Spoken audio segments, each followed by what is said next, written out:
जी हाँ, पितृपक्ष इस बार कब से शुरू होंगे हम आपको बता दें। 2025 में पितृपक्ष 7 सितंबर को ही रात 11:38 पर होगा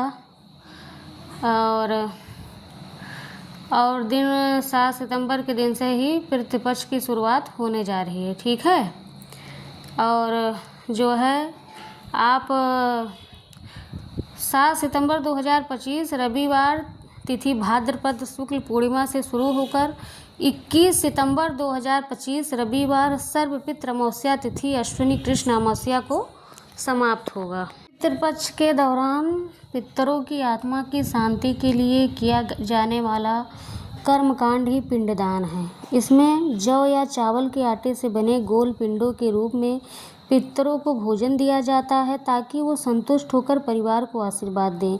यह श्राद्ध का ही एक अंग है और पितृदोष निवारण और पूर्वजों को मोक्ष दिलाने का महत्वपूर्ण माना जाता है। दान का बहुत महत्व होता है। पितरों को तृप्त करना, पितृदोष का निवारण करना, मोक्ष की प्राप्ति करना।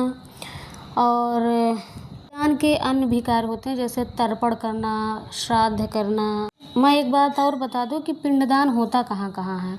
पिंडदान भारत के कई पवित्र स्थानों पर होता है जिसमें गया है, फाल्गु नदी के तट पर पिंडदान किया जाता है। इसके अलावा हरिद्वार, नारायणी शिला, प्रयागराज संगम तट, वाराणसी मोक्ष नगरी, बद्रीनाथ ब्रह्म कपाल क्षेत्र, जगन्नाथपुरी, उज्जैन क्षिप्रा नदी के पास पुष्कर ब्रह्म सरोवर, नासिक गोदावरी नदी, अयोध्या सरयू तट जैसे तीर्थ स्थानों पर भी आप पिंडदान कर सकते हो। फिर गया जो है फाल्गु नदी के तट पर स्थित विष्णुपद मंदिर के पास पिंडदान का सबसे महत्वपूर्ण स्थान है ना। हम आपको और एक चीज़ बता दें कि तर्पण कैसे करते हैं और पिंडदान कैसे करते हैं। देखो, तर्पण में क्या होता है, पितृपक्ष में प्रतिदिन नियमित रूप से पवित्र नदी में स्नान करने के बाद तट पर ही पितरों के नाम का तर्पण किया जाता है।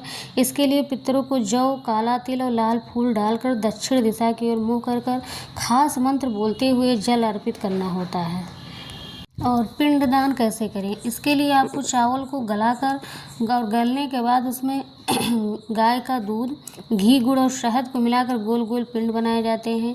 जनेऊ को दाएं कंधे में पहनकर और दक्षिण की ओर मुख करके पिंडों को पितरों को अर्पित करने को ही पिंडदान कहते हैं। धार्मिक मान्यता है कि चावल से बने पिंड से पितर लंबे समय तक संतुष्ट रहते हैं।